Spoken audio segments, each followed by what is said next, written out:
Initiate చేశాము. ఈ సదస్సు యొక్క ముఖ్య ఉద్దేశం ఏంటంటే ప్రతి రైతు బిడ్డని ఒక పారిశ్రామికవేత్తగా తీర్చిదిద్దే విధంగా మనం ఇనిషియేట్ చేస్తున్నాం.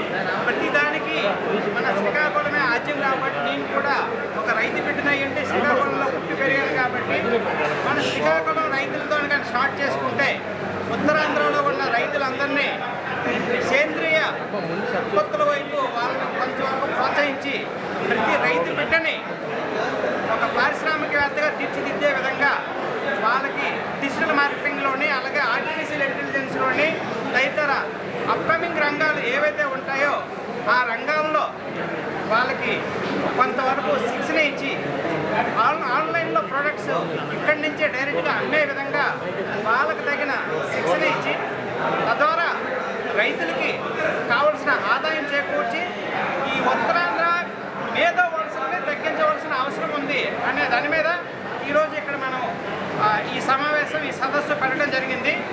మీ అందరికీ తెలిసే ఉంటుంది కదా, ఉత్తరాంధ్ర నుంచి గత 15 నుంచి 20 సంవత్సరాల్లో దాదాపుగా 30 లక్షల మంది వలసపోయారు. ఈ వలసలను నిరోధించాలి, మన రైతులను బాగుపరచాలంటే రైతుల్ని చైతన్యపరచాలి. తద్వారా సేంద్రియ ఉత్పత్తులను మన ఉత్పత్తులు ఏవైతే ఉంటాయో సేంద్రియ ఉత్పత్తులను పెంచి రెగ్యులర్గా వాడే చెరుకు అలాగే వరి కాకుండా వాణిజ్య పంటల వైపు ఉద్యాన పంటల వైపు వాళ్ళని మళ్లించి ఆ ఉత్పత్తులని వాళ్ళ పిల్లల ద్వారా డిజిటల్ మార్కెటింగ్ ద్వారా ప్రపంచం అంతటికీ అలాగే మిగిలిన సిటీస్ ఆఫ్ ఇండియాకు కూడా ఎక్స్పోర్ట్ చేయగలిగితే ప్రతి ఉత్తరాంధ్ర రైతు బిడ్డ ఒక పారిశ్రామికవేత్తగా ఎదిగే అవకాశం ఉంది.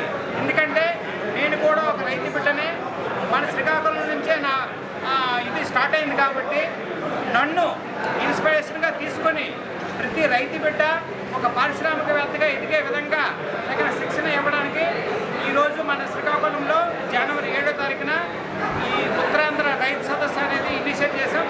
ఈ సదస్సు తర్వాత విజయనగరంలో జనవరి 21న అలాగే విశాఖపట్నంలో జనవరి 28వ తారీఖున ఈ రైతు సదస్సులో పెడతాం. ఉత్తరాంధ్ర రైతుల యొక్క బాగోగుల్ని ఎలా ముందుకు తీసుకెళ్ళాలి, వాళ్ళు ఎలాగ బాగు చేయాలి. మా తాతలు అనేవారు మన భారతదేశం అభివృద్ధి చెందుతున్న దేశం, మా నాన్న అదే అన్నారు, మనము అదే అంటున్నాం. ఎప్పుడు బాగుపడుతుందంటే రైతులు ఎప్పుడైతే హ్యాపీగా ఉండి వాళ్ళ హ్యాపీగా ఉండి వాళ్ళ ప్రొడక్ట్స్ని ప్రపంచం అంతటికి వాళ్ళే డైరెక్ట్గా అమ్ముకునే విధంగా వాళ్ళ పిల్లలు కూడా అభివృద్ధి చెందుతారో అప్పుడు మన భారతదేశం అభివృద్ధి చెందిన దేశంగా ముందుకు వెళ్తుంది. అంతేనా?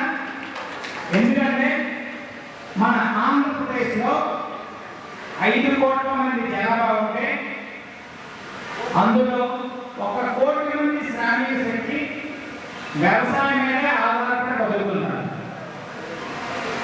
మీకు 1 కోటి మంది మిగిలిన సర్వీసెస్ మీద ఉన్నారు.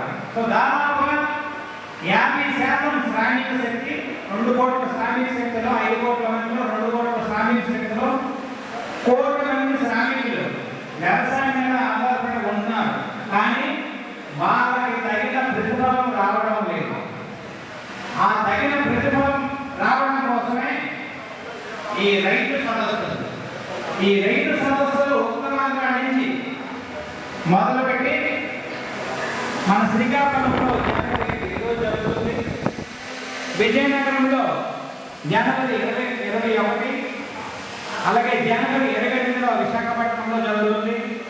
అలాగే మన ఆంధ్రప్రదేశ్ అంతటా ఈ రైతు సదస్సులు పెట్టి రైతులను ప్రోత్సహించి తద్వారా రైతులకు రావాల్సిన ఎంఎస్పి మినిమం సెల్లింగ్ ప్రైస్ ఏదైతే ఉంటుందో దానికంటే డబుల్ వచ్చే విధంగా మనం కృషి చేస్తాం. ఏంటంటే ప్రపంచీకరణ అనేది మనకి ఒక అద్భుత అవకాశం. Globalisation has given the opportunity to us. ఈ అవకాశాన్ని మనం సద్వినియోగపరచుకుంటే ఈ రైతుల పిల్లలు ఎవరైతే ఉన్నారో ఇంతవరకు వాళ్ళు వలస వెళ్ళిపోతున్నారు ఉద్యోగాల కోసమని. ఏ చెన్నైయో, బెంగళూరు, హైదరాబాదు, అలాగే విజయవాడ, ఎక్కడ చూసినా మన రైతు బిడ్డలే వలసగా వెళ్ళిపోయి అక్కడ కూలి పనులు చేసుకుంటున్నారు. ఈ దుస్థితికి కారణం మనకి తగిన గిట్టుబాటు ధరలు రాకపోవడం. ఈ గిట్టుబాటు ధరలు రావడం కోసం మన యొక్క సేంద్రియ ఉత్పత్తులని ప్రపంచవ్యాప్తంగా తీసుకెళ్ళడం కోసం ఈ రైతు సదస్సులు పెట్టాం. సదస్సులు పెట్టడం అనేది మా బిజినెస్.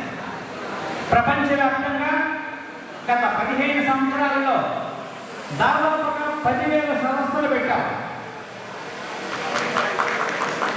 రీసెంట్గా